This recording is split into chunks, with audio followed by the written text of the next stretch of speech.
Good morning, everybody. Good afternoon, good evening, good whatever. Whenever you watch this video. Welcome back to another episode of The Man, the Father, the Legend. I am your host, David Ford. I'm so grateful and appreciative of everyone who is joining in these conversations. Listen, we are getting some new equipment. I have this new Shure microphone, and I'm getting ready to really crank it out and use it a little bit more. So I'm excited. Shout outs to my dad, the father, the legend. He's the original man, father, legend. He gifted me this because he heard the podcast. He thought it was great, and he wanted me to sound a little bit more clear for you guys. So thank you, Dad, for that. Today we have a very special, and I mean a really special interview for you today. This guy is a wealth of knowledge and wisdom, and we talked for the first time a few weeks ago, and I was just so amazed at how deep this brother is and how much love gets poured into his conversations. And listen, I felt the love, and we met virtually one time. So I know you guys are going to feel the love. He is a man that I joke around and say chose unwisely with his some decisions he made, and now just leave it there. He knows what I'm talking about. But ladies and gentlemen, this is the man, the father, the legend, Dr. Brian Easley. How you doing, sir? I'm doing great, David. I'm doing great, David. Thank you for having me. It's an honor to be here with you, my brother, and I thank you for the things that you are doing as far as providing a stage for primarily Black men to talk about different issues regarding manhood, fatherhood, or what have you. So thank you, my brother. It's an honor to be here. Yes, sir. Yes, sir. Thank you. Thank you. Now, I want you to just do me a huge favor. I can't say it as eloquent as you can. Can you just introduce yourself to our listening audience? Again, my name is Brian Easley. I'm originally born and raised, David, and proud to be from the projects of Harlem, New York. Born in 1960. So I grew up in New York in the 60s and 70s. And after graduating high school, I went into the United States Air Force, where I worked as a emergency medical technician for 4 years. And I attained my associate's degree as a medical assistant while there. I was up in Boston, Massachusetts for about 10 years. And I always say, really, the only thing good that happened to me up in Boston was that I met my lovely wife, and we got married and had a wonderful 30 years with each other before I lost her to cancer about a year and a half ago. And I got my bachelor's degree while in at the University of Massachusetts at Boston in psychology. And because I didn't like Boston that much, my wife and I relocated to the DC metropolitan area after we got married in 1990. And while here, I worked as an educational counselor with the Educational Opportunity Center was in Southeast DC. It's part of the College Board now in DC. And I got secured my master's degree from Howard University in student development and higher education. And I worked for a private company. I'm sorry, prior to that, I worked at the University of Maryland's Career Center as a program director, providing career consultation to students, undergrads, and grads. And then I went into the private sector where I worked for about 6 years as a program director, consultant, career development types of services we provided. And after that, I decided to pursue my doctorate, went into and got my PhD at Virginia Tech in human development with a concentration in adult learning and human resource development. And I went into the federal government where I worked for the Department of Treasury for 4 years as a training officer and branch manager.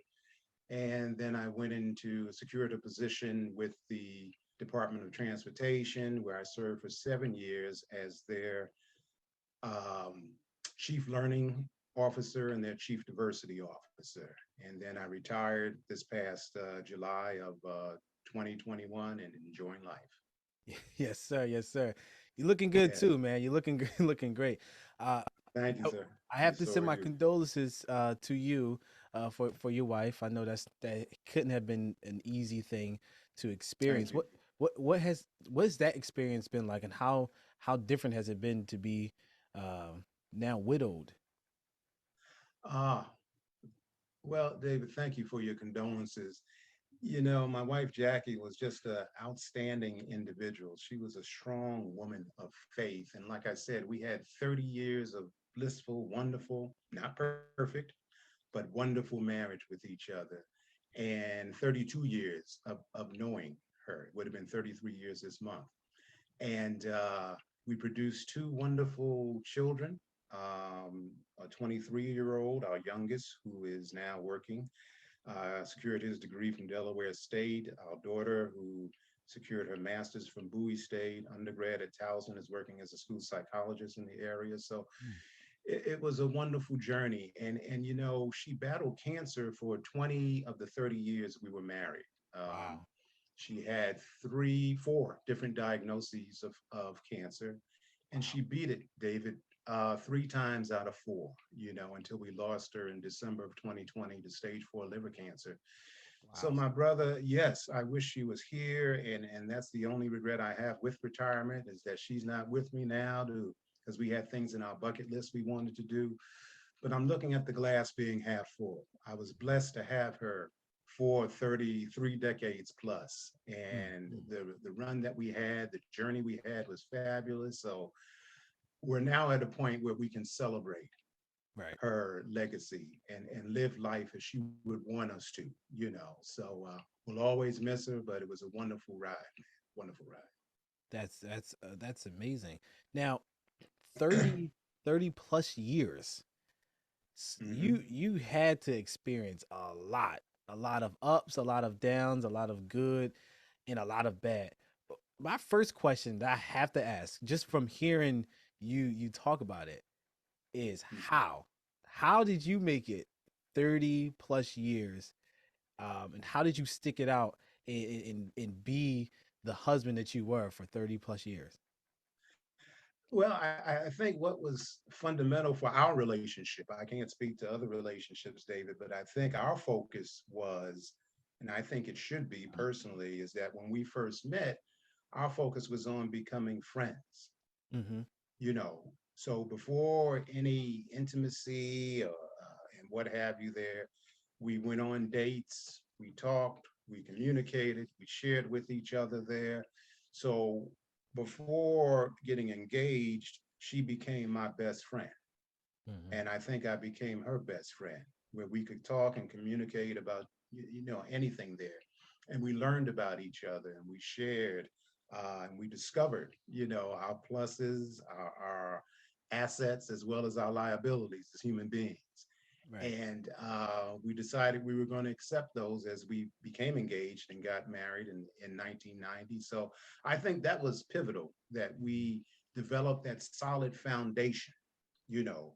So when things go bad, or you argue, or you fuss, or if anyone has any thoughts about cheating, that foundation of friendship, I think, serves as a magnet.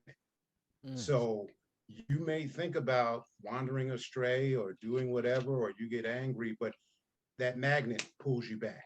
And mm-hmm. I always believed if you really love someone, you're not going to do anything intentionally to hurt them, you know. Right. So I can say for 30 years, and I'm proud of this, I never cheated on my wife. I never had, as far as I know, an opportunity to cheat, because I was never looking for that kind of stuff, man. And I liked coming home at the end of the day. I like coming Mm-hmm. home to see my wife and kids, and that's what I did. So I think making your family a high priority, I think is essential, and having behaviors that are consistent with that. Right. Now, I'm glad you said that because I'm not sure about the past generations or anything, but I know my generation, we hear a lot of sneaky links and side bay and something everything kind of alluding to having something additional than your spouse, or if even if you're just dating. Um, Yes, and it yes. makes it when you're surrounded by that, like when you see that in pop culture, on social media, maybe you see it just like in everyday life. it makes it a little bit more difficult. Just to be honest, it makes it a little bit more difficult to stay on that straight and narrow path.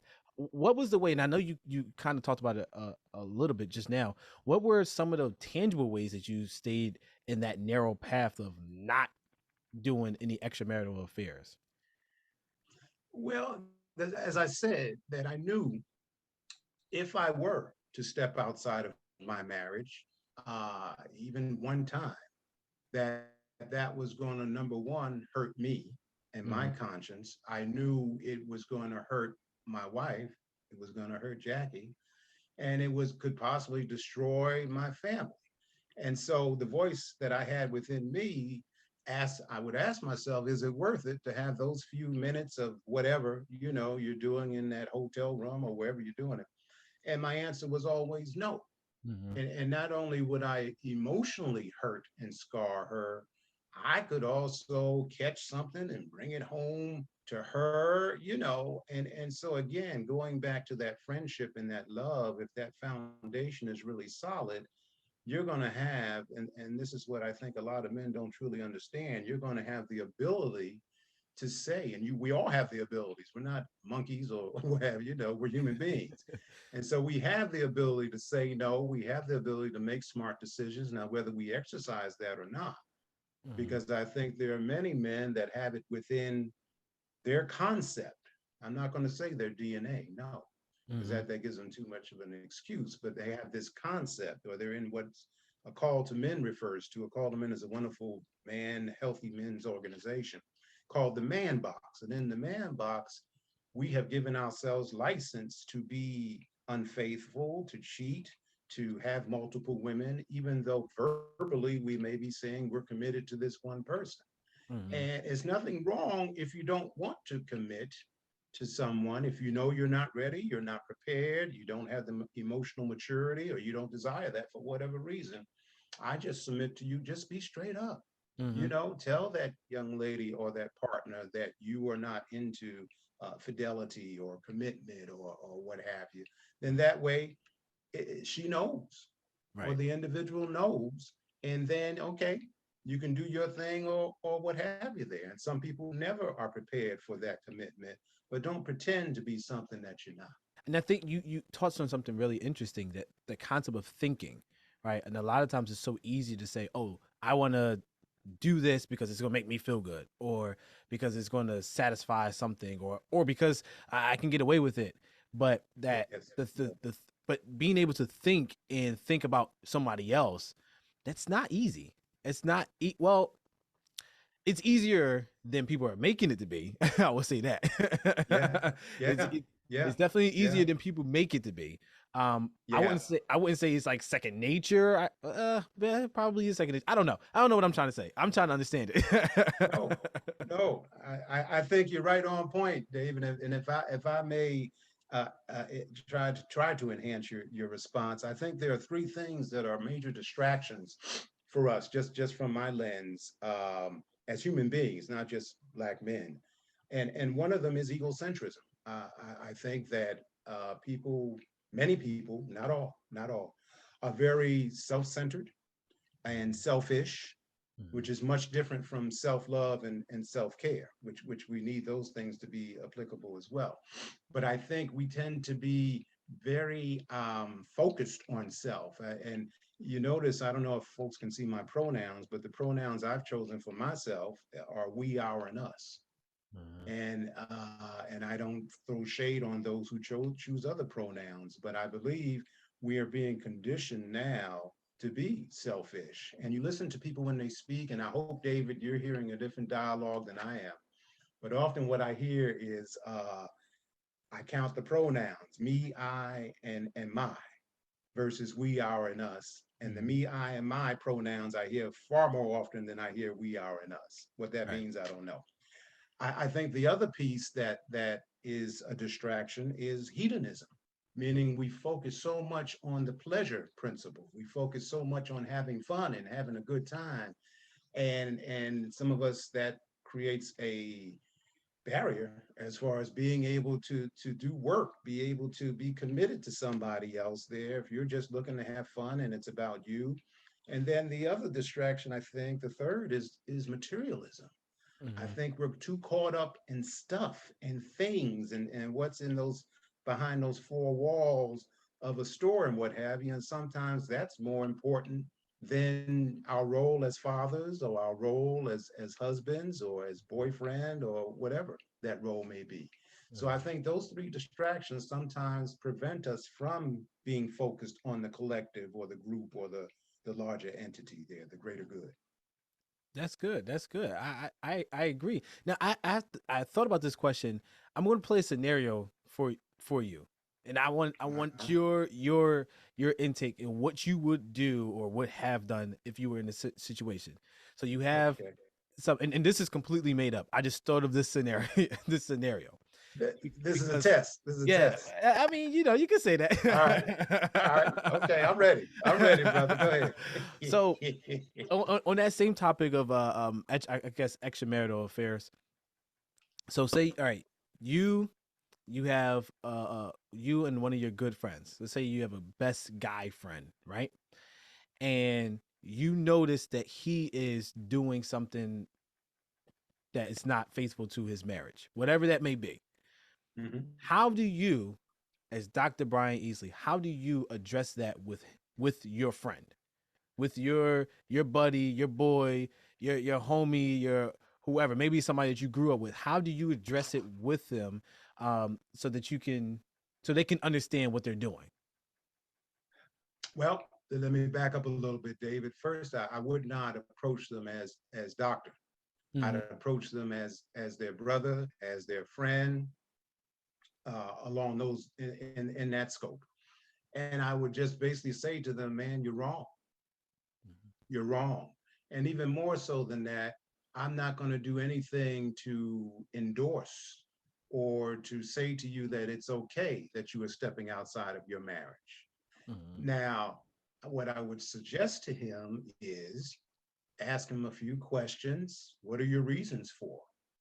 And generally, what you probably will hear, I guess, is things aren't right at home, whatever that may be. Mm-hmm. And so I would say to him, have you tried to make those things better? Now, I'm not trying to counsel, I'm not trying to render therapy, I'm not skilled in those areas, but as a friend, I'm just asking, what have you done? One, have you made your wife aware of these issues, concerns, problems that you have? Mm-hmm. Two, have you tried to talk with her or talk about or identify strategies or next steps or whatever to try and fix, repair, and make the relationship healthy? Mm-hmm. Three, if you've done those things and they're not working accordingly, or you're still in a bad place with the relationship, have you asked for help? And Mm-hmm. that's what a lot of us as men, not all, often have a hard time to do. I have a very good friend of mine who is a therapist, doctoral level therapist, and she says she has a hard time getting men to come to the table to participate in the therapeutic or the counseling intervention there. Mm-hmm. But if you really value that relationship, then you would be willing to say, hey, let me do the work. Let me Right. go to work. Let me go to counseling. Let me see what I can do to help. Now, if you've done all the above and things aren't working out or you're really unhappy or whatever, then you leave the relationship, i.e., divorce or whatever you do. Okay. Then you can go and do what you want to do with whomever there. Yeah, be as happy as you want to be, right? Right. If that's how you attach or define happiness is with multiple women or whatever there, but the thing is, did you do everything that you could to try and make that marriage work? That's the pivotal question. And if Mhm. you did and it's still not working or you're really not happy or she's not happy, then you move on and Right. enjoy life or redefine life. Right. Okay. Okay. Now I promise you, as you were talking, these questions came. I did not plan. I did not plan Yeah, on asking. Something told me to ask these questions, so I'm just asking the questions.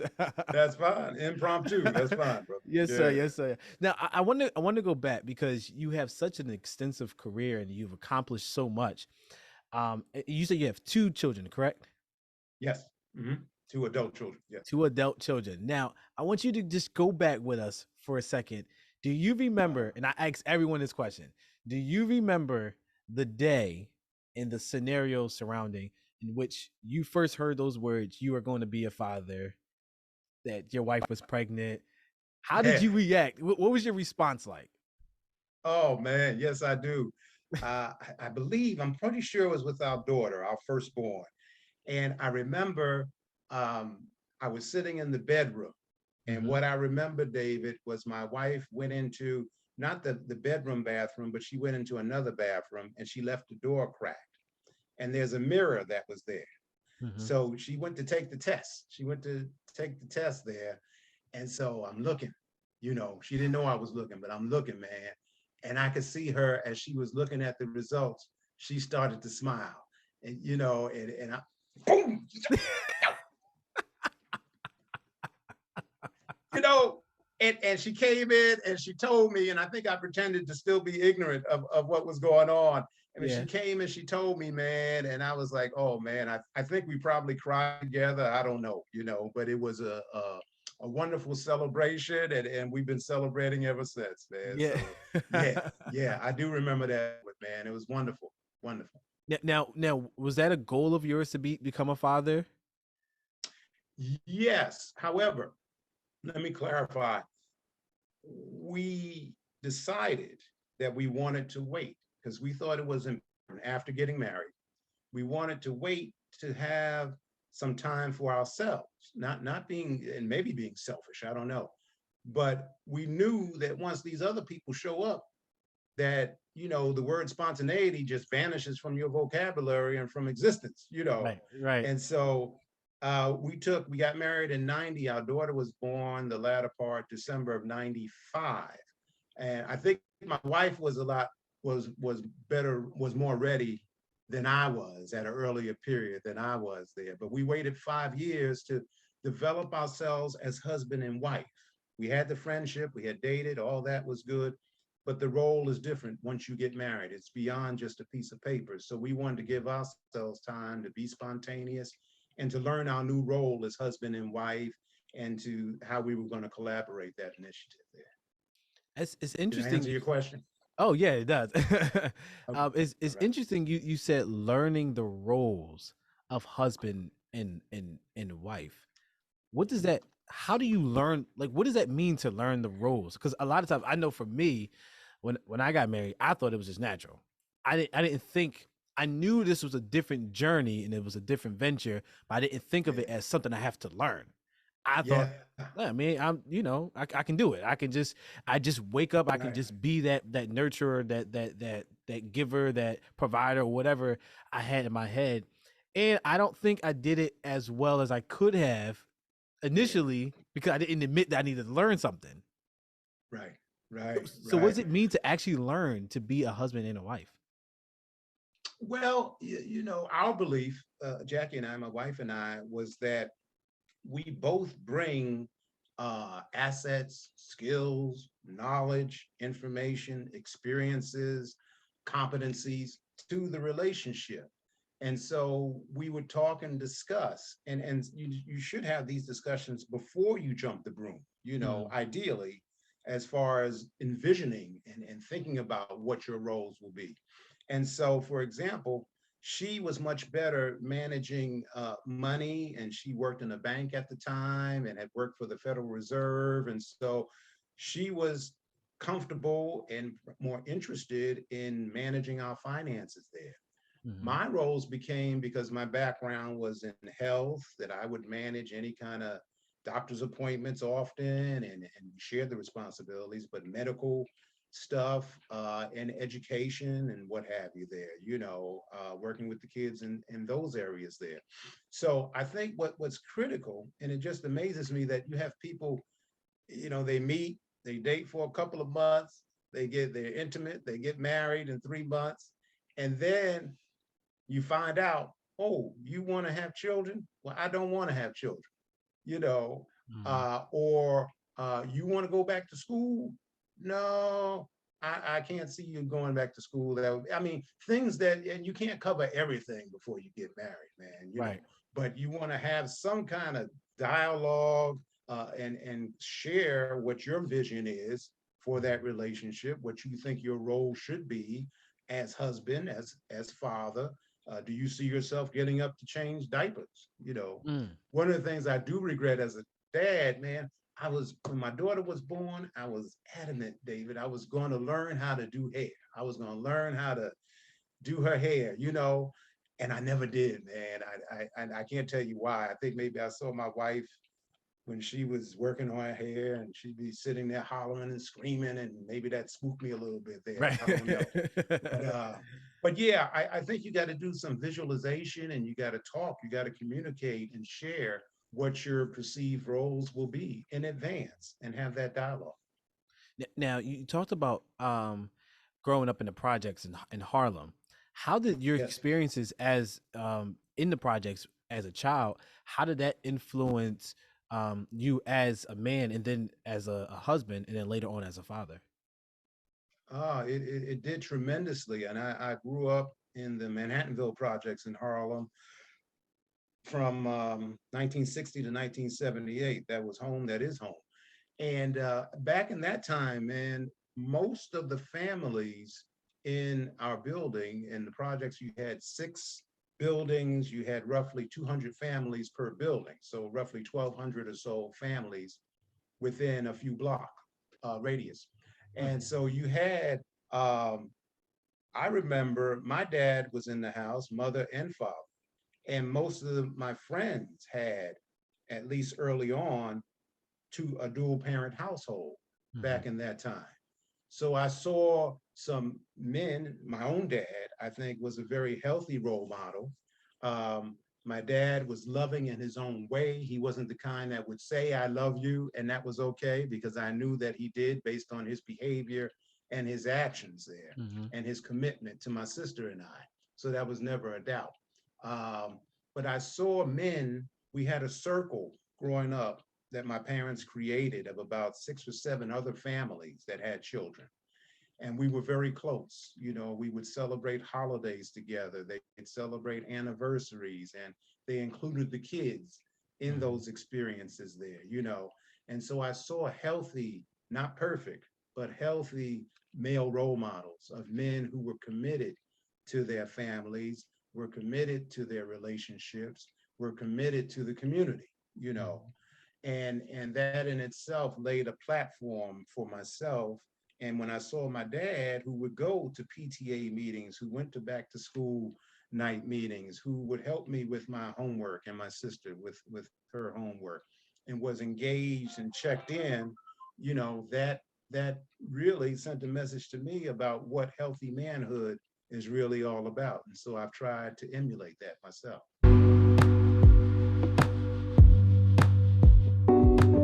Your brand is operating on your behalf 24 hours a day, and brand consistency builds confidence. At 1030 Designs, we help you build brand confidence by creating cohesive logos, social media posts, websites, and marketing materials so your audience knows who you are at a glance. We're here to help, and we're ready to get busy for you. Visit us at 1030designs.com today. That's 1030designs.com.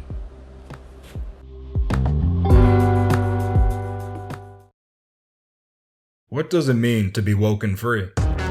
Means to be woke, educated, and enlightened, and you are unapologetically free to share your opinion while hearing out others, whether they agree with you or not. What does woke and free mean to you?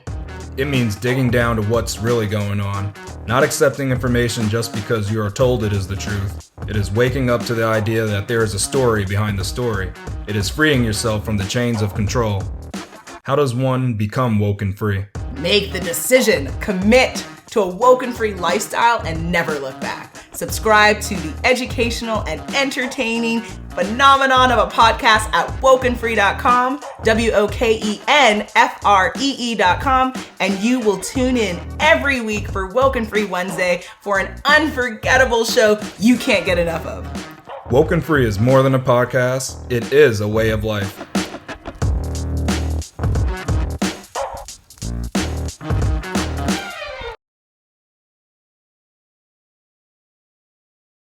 All right. So yeah, so you talk about witnessing and seeing men being active, and you talk about your father being active and kind of shaping this role of fatherhood, right?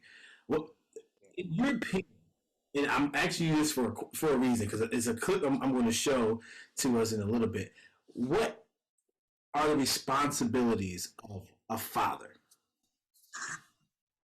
Responsibilities of a father, I think that varies perhaps from one man to another, but I know for me, what was important, one was to have a presence in the life of my children and my wife, to when my children, that they would not ever have to wonder if their father loved them, if their father cared for them, if their father protected them, if their father was present in their life there. So I think that's number one, that you make it a high priority. And for me, it was number one priority. My family was always number one priority. Even Brian, it's amazing once you become a father, how career and making money and all that stuff, shifts, and you know, you realize that family is most important, because without them, where would I be? Right. So I think that's number one, and also being available. I know some men, man, would don't even hold their babies. I don't know if that's happening now, but I remember they wouldn't even hold their infants for fear of they might break them or something like that. But being able to, in a healthy way, to touch your children, to hug your children. It was important to be able to teach my children, particularly my son, because many of us are infused with a lot of toxicity about manhood, that it's okay. And I hug him and I give him a kiss on the cheek to this day. He may not always like that at the age of 23, but he has to adjust. It's not mine to make. And I think it's important as a father and as a husband that you let go of any attempts to be perfect. That doesn't mean that you try intentionally to make mistakes. No. But I think perfection is not a man-made concept or a woman-made concept. I think perfection, at least in my personal value system, only lies up in the upper room, if I may say so. That's the only concept of perfection that I attach in my mind and in my spirit. So what I mean by that, you're going to make mistakes. You're going to commit errors. And so with my children, there were many occasions that I went back to them after I punished them, or we did use spanking as a tool for correction, that I went back and said, I'm sorry. Daddy should not have said this or done this. And I asked them for forgiveness because I acknowledged my humanity and I acknowledged that I wasn't trying to be a perfect entity for them. But I was learning. I mean, there's no script for this thing called parenting. You can read all the books and articles and have great role models out here, but it's such an individualistic journey. And so there's a difference between ignorance and stupidity. And when you go into parenting, you got ignorance at work, meaning you don't know. Yeah. You don't know. And stupidity is when you do know, but you continue to make the same mistakes, if you know what I mean. Right. And so as a parent, that was important to me, to be present, to be available to my wife and my children. That's why I said after work, I wasn't going out to happy hours or whatever there. I come home because I look forward to coming home and seeing those three individuals there and catching up on their day and realizing that when you're working, for example, I leave the house 6 a.m. I wouldn't get home to 5, 6 in the afternoon. And so, and then you got 8 hours of sleep. So when you factor in, you only have a few hours per day to interact with your family. So you have to focus on the quality, because often the quantity is not there. Now, I want to ask you.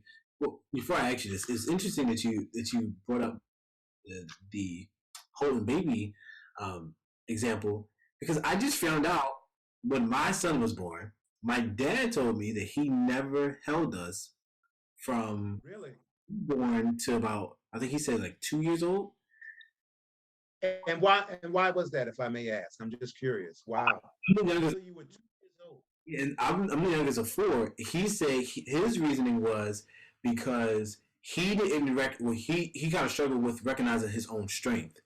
and a lot of times he would break things unintentionally. So he didn't feared actually hurting us because he was a person, a little heavy-handed. So he feared hurting us. So he said, "I'm not going to hold him because if I hurt them, that would be the last thing I want to do." So it's interesting. Wow. Yeah. Wow. How does he feel about that now? I'm just curious. Would he do that again or?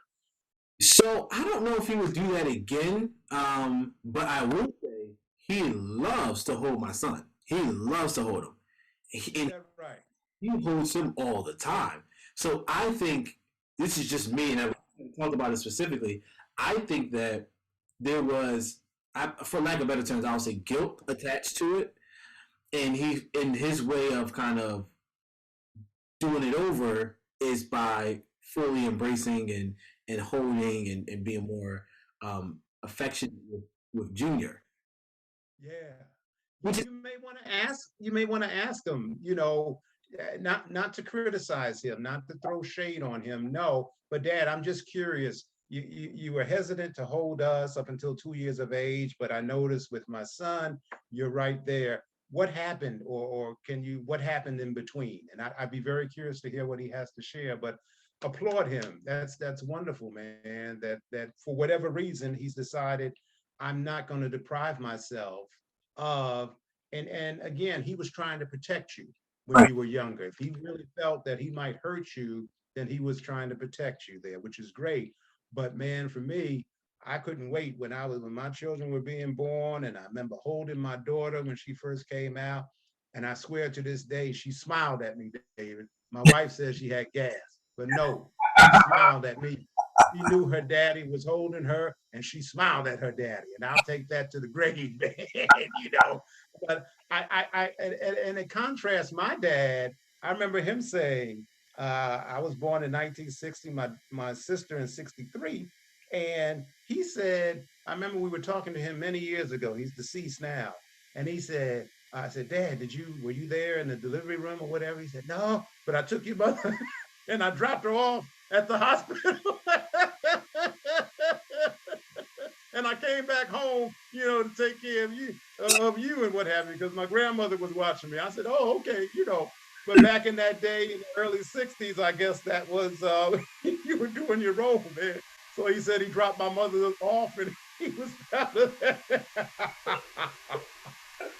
Yeah, yes, different generation. That's funny. That's funny.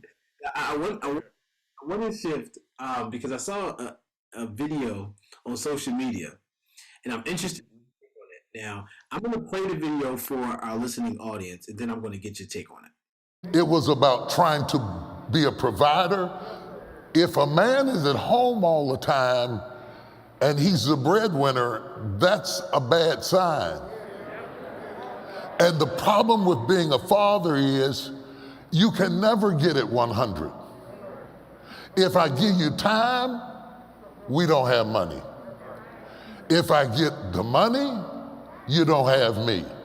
I can't be there and earn a living at the same time. I'm limited. And I have an obligation to make sure your life is better than mine. That's part of it. So the video, just in my own terms, is Bishop T.D. Jakes, and he's talking about manhood and fatherhood, and he presents and I don't want to misquote him. That's why I've made sure the video was in this interview.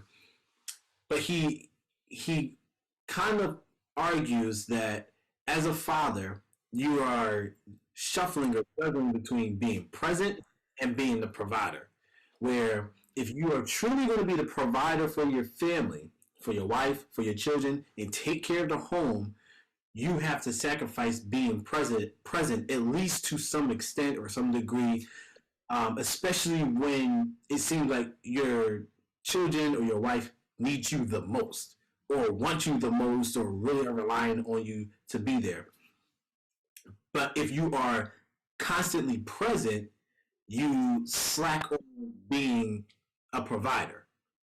and it was interesting, and I didn't know how I felt about it. So I'm asking you, from your experience and the knowledge and wisdom that you have gained over the year, is there a contradicting or a fighting force between being present and being a provider as a father? You want me to answer that now? Or Mhm. okay. I believe that you have to be both. And I would say in my personal values, provider, one of the provisions is that as much as possible, I be present in the lives of my wife and my children. Now, and I haven't seen the TD Jakes piece, but perhaps, often you are absent physically from the home because you are working or you're doing some other things, community service or what have you there, or leading or so forth there, and that's fine. But I think, in my mind, I don't separate the two. I don't think it's an either or. I think you have to do the best in both arenas because one of the things you want to provide is a presence to your children. Okay. There are some that focus or define provision. Well, I put a clothes on your back, I put food on the table, I pay the bills and what have you. But often, what kids are really looking for is time. Mhm. They may not articulate that or say that to you, but most kids, all they really want is unconditional, genuine time with you, and not doesn't have to be every minute of the day, but quality. If you can't give the quantity, the quality is more important. How did you spend time with that child? Did you go out to the park with them? I saw a few months back in the summer, and God bless them. There were a couple of men had their young people out at the park, and one was pushing them in the swing, and the other was going down the sliding board or whatever, and they were present. They were there, but uh, they were on their cell phones. They had the cell phones and they were talking or they were doing what have you there, and I looked at that and I said I commend them, but are you really checked in? Are you really present? Are you really engaged? Are you really vested or invested in your child while you're spending that quality time with them? Instead of, pushing them on the swings, or I used to go down the slides with my kids, and what have you there, so I was checked in, or at least I tried to be, and engaged and involved with their activities there. So I don't know if I answered your question, but I tried. No, you did. So, the second question from that is, how do you choose or decide whether or not you should be doing this business thing or this career oriented activity versus being a father, being not being a father, but being present, right? Because a lot of times, at least what I'm finding in my in my life now is, it's like, all right, do I work on a business or do I spend more time with Junior? Do I spend more time with my wife? And it's like trying to find that cohesive group. Not saying that they're combating, like it's not fighting between each other. It's just sometimes I feel like I pour so much into the family and that it's not getting poured into the business, and then I feel guilty and I feel bad because I'm like I really want the business to kind of start kicking up speed, but I also don't want to slack. So, and I remember listening to Kobe Bryant, and he talked about how his answer was, rest in peace to the great Kobe Bryant. I have to pay my respects. But he talked about how his answer to that question was sacrifice sleep, and he just said, if I'm not going to sacrifice my family, I'm not going to sacrifice my, I'll sacrifice sleep. So how do you? And this may be a loaded question and it's tough to decipher, but how do you really make those decisions day to day where to put your investment in? I think it's a personal question. It's a great question, David, that you want to ask yourself. What are my priorities in life? And people answer that differently. For me, my highest priority, as I said earlier, was my family. So no amount of money, no business deal, no whatever there is going to trump that. You know, yes, we got to put food on the table and what have you there. I think second to answer that question is you check in with your wife, you check in with your family to see how are we doing as far as quality time. You know, feel that I'm away too much? Do you think that I'm spending too much? Do you think I need to reprioritize, reshift, reschedule, become a better multitasker there? So you check in with them and you ask them, how are we doing individually and how are we doing collectively as a family? And you get feedback from them, you get some input. And third, I think you carve out time. Like when our kids were growing up, we always had or usually a Friday family movie night. You know, so every Friday, I knew to block that window of time. That evening was for us, and we'd order pizza or do something, have a meal, and then we'd find a movie that we all wanted, or two that we wanted to look at, and that was our time to spend together. And I protected that time, you know, because that was very important to me there. So I think a lot of it is asking yourself, where do my values lie and what's really important to me? And not just saying that in your mind, but creating behaviors that mirror and reflect and are consistent with that. Wow. Okay. So I never even just straight up asking. you know, and it sounds a lot more simple than I need it to be, but it never crossed my mind to ask, how am I doing? Yeah. Well, those are, I mean, like as a business person, you'd want to check in with your customers, right?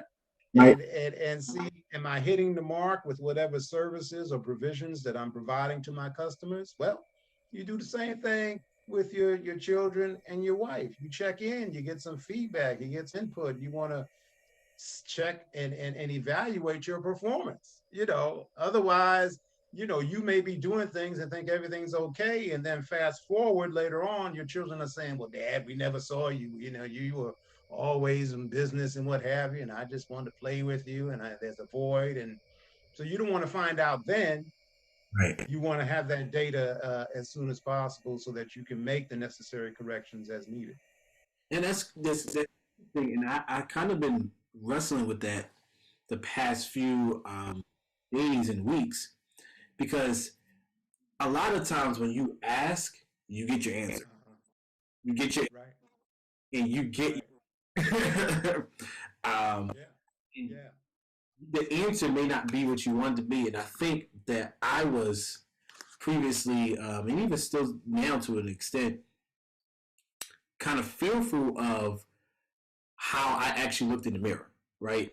It's like I have my idea of what I'm doing, how I'm doing. I want to keep that because anything less than I'm doing a great job is I'm doing a terrible job. I'm the worst person in the world. How do you get to that point in maturity where you can honestly take that feedback and that criticism and self reflection and not feel like it's being attacked? You're being attacked or darts are being thrown at you. You know. Yeah, and that's a very good question. The word maturity does come to mind as I'm about to respond to that question, David. And I think mature people,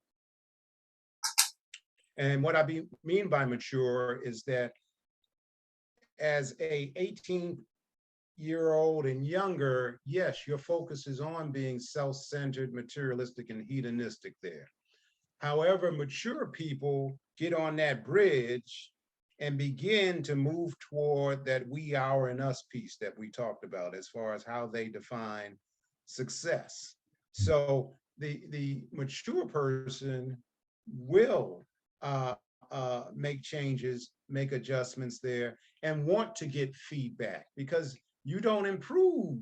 You know, if I don't check on myself, and there's 4 areas of health that I consistently try to check in for myself to see how I'm doing. One is my physical health. You know, am I going to the doctor? Am I following the doctor's instructions? Am I trying to exercise? Am I trying to eat right? I would contrary brother Kobe, excuse me, and say, man, you need to get your 8 hours of sleep or whatever your personal body requires, because you're not going to be the best you the next day for your family, for your profession, or whatever there. So there's your physical health, there's your mental health, your cognition, how you think, how you process, how you analyze data, how you problem solve there. So we got to work on strengthening those areas as best we can by going to school, by learning, by reading, whatever. There's our spiritual strength, however you define that. If you're agnostic, atheist, however you work on that, that's up to you. I know for me, my faith is pivotal in my life there. My belief in a higher being is pivotal. So I work on studying the word and learning and so forth there, and my moral compass and my consciousness hopefully being as centered and as sharp as possible. And then you have your emotional or social health. What kind of people are you surrounding yourself with? Are you surrounding yourself with people that will give you honest feedback, not to hurt, not to manipulate, not to toxify you, but they're giving you honest feedback to help you because they love you, because they care about you. Now, whether you listen to that or prepared to do so, hey, it depends on the individual there. But working on your emotional IQ, we as men, there's only really one emotion that we have been given license to share with the world, and that is what? Anger. Anger. Okay. However, if you acknowledge as a human being, you have a wonderful spectrum, a continuum of emotions that have been instilled in us as human beings: sadness, depression, happiness, whatever. And you deprive yourself if you do not give yourself license to acknowledge those things. I can remember, I've told this story many a time, but I would see my uncles and my dad in a funeral, man, and they were sitting up there with sunglasses on inside the church or whatever. And I thought they were just being cool. But then I began to realize in adulthood what they were doing is that they didn't want anybody to see their tears or their bloodshot eyes, even though it was their mother who just died or whoever, because there's a stigma often attached to men that we don't share. What do we tell our boys? The worst thing we tell our little boy is little David hits his head and little David's crying, he's upset. And little Daverina, we go to the little girl and we pick her up. Oh, it's going to be okay, baby, daddy's here. But often we go to little David and we say, hey, man up, boys don't cry. Stop. So at that moment, and if that happens repeatedly, we at that moment are taking away his license to say, I feel pain, I hurt, and to share that with the world. And so if you work on those four entities there, your spiritual, your physical, your emotional, and your psychological, cognitive health, then often you're going to be in a better place to receive feedback because you want to grow, you want to develop, you want to enhance yourself as self. Right. Yeah, you are dropping a lot on us, Dr. Easley. Now, I have to commend you because I know a lot of, it's like this generational war where somebody from the older generation feels as though the younger generation does not listen, don't want to listen. The younger generation feels like the older generation doesn't understand. You're outdated. Oh, here, what are you talking about? You don't know what you're talking about. But now you were married in I was born in 96. So that I'm your kid's age. Okay. Right. Gotcha. I commend you because how you speak and how you, I'm just going to say counsel, because this has been like a counseling session for me, trust me, and how you're talking wisdom, it's not in a light, I know you don't, sit down, shut up, and listen to me. It's very compassionate. It's very patient. It's very, I get an understanding light. I get a loving light. It's not talking down on you. It's like you're talking to me as if I'm a human being, which I think a lot of younger people want. Like, I think that we would go to older people, and Dr. Walker, who's been on the podcast, the first episode, he does a great job with it. Like him and I, we will FaceTime, we'll talk for hours because he never talked to me as if I'm here, you're there, sit down, shut up, listen. And you likewise, you talk to me as we're in the same playing field, we're both men, and you're asking me for help, but I don't know everything. I'm just giving you what I know and what I experience. So I only have two last questions for you with that. So I had to give you your flowers while you could smell them. But I have two questions.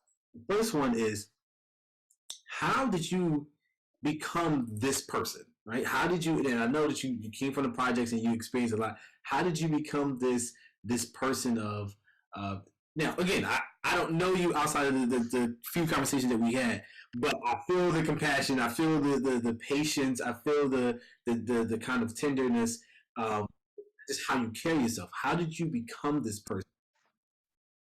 It's a journey, David. It's a journey, and thank you for your kind words, brother. But one of the remembrances I've had when I went into the military, and I've always been kind of an old soul, I guess, and I'm an introvert, according to the Myers-Briggs type indicator.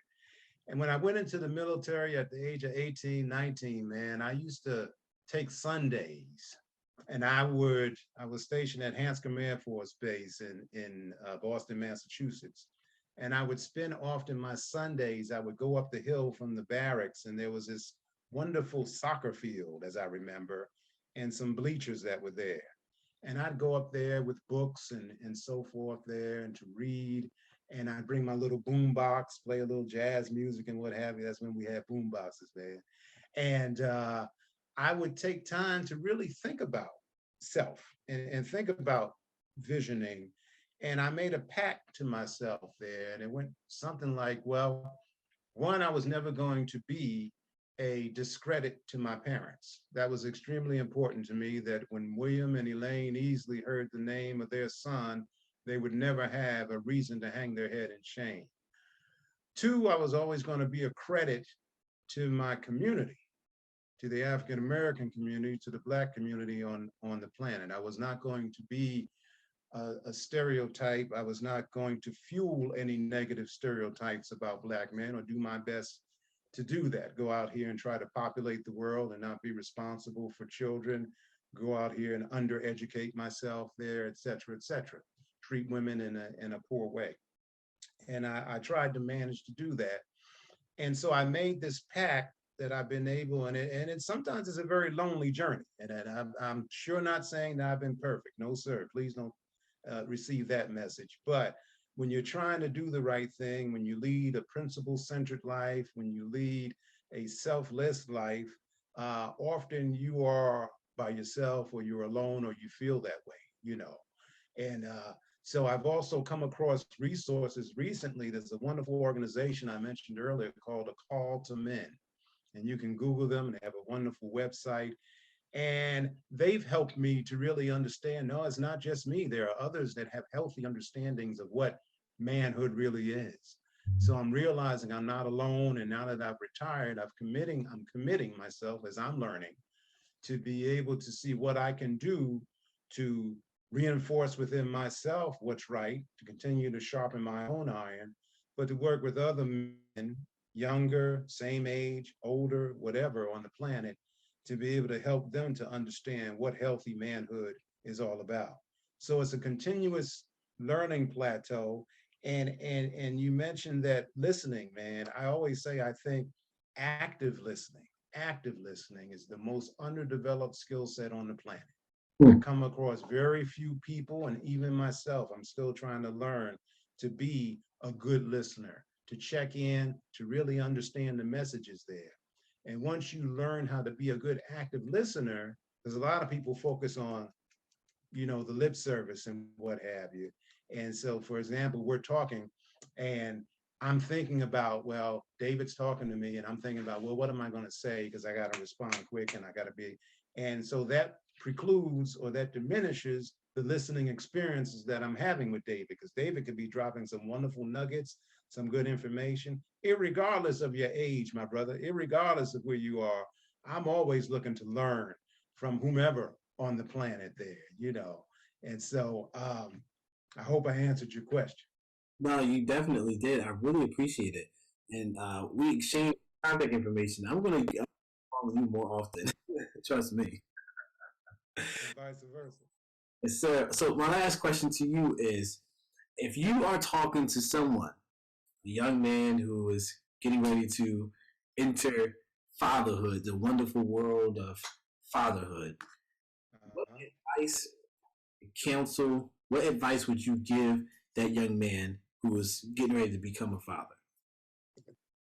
I would ask him to first do some introspection and really ask himself, not just once, but several times and throughout the journey, what does he consider to be as he looks at the end result? He fast forwards, his child is 18, 20, 21. What does he want to be able to say about his legacy as his father? What type of attributes does he want to be able to bring to the table for his child?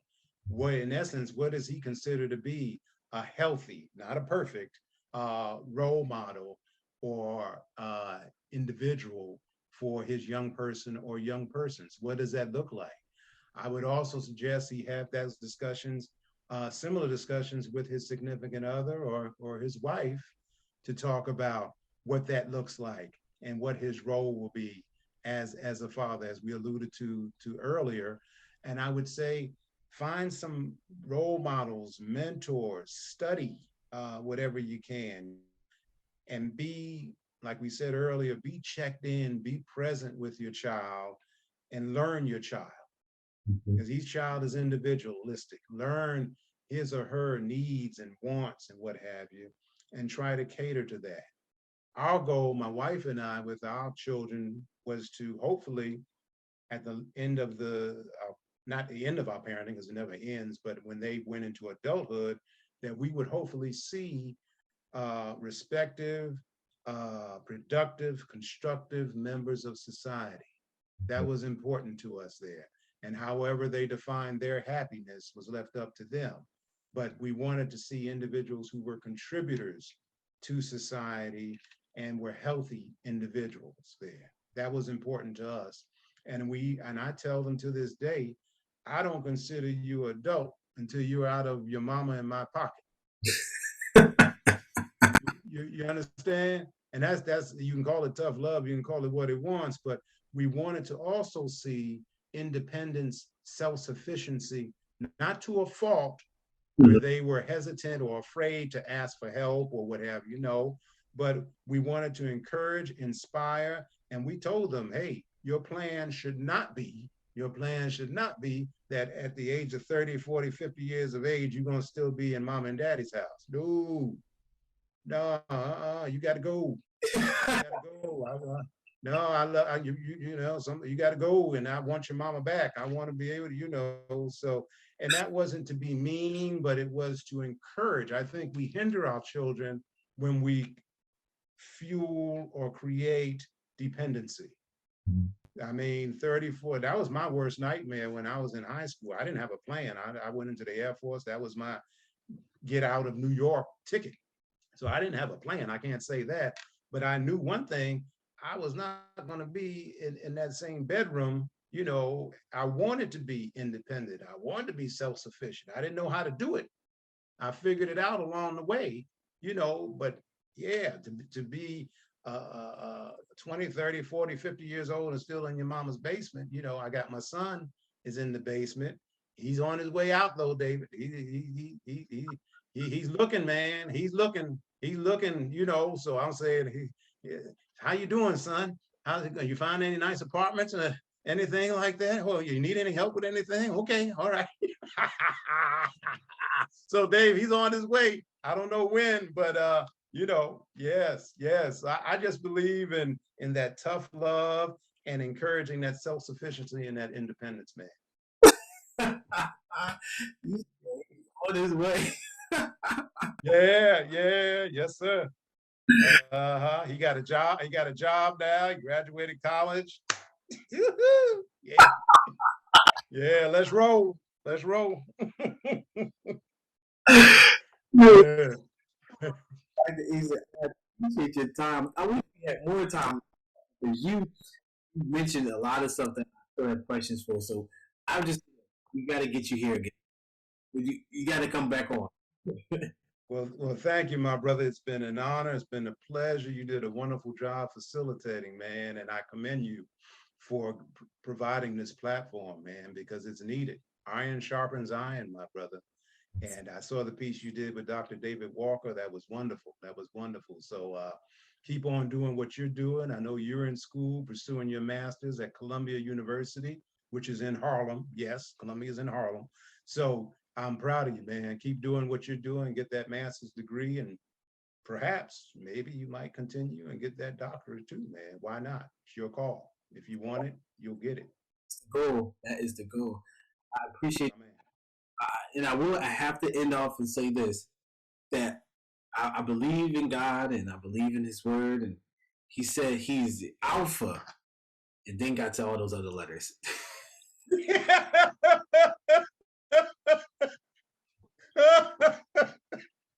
I got my man. All right, I got you, man. I got you.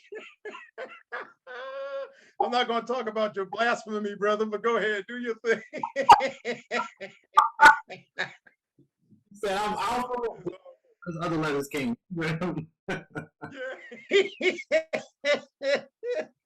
Yeah, I get the inside joke, my brother. I I still love you, man. I still love you. I appreciate it. Make sure that you guys continue to follow us at The Man Father Legend on Instagram, Facebook, and on YouTube. We have episodes dropping every Tuesday morning, but you can watch us at any time. You can find us on Spotify, Apple Music, all of those podcasting hosting sites. I appreciate your time again, Dr. Easley. Tune in with us next week. Peace.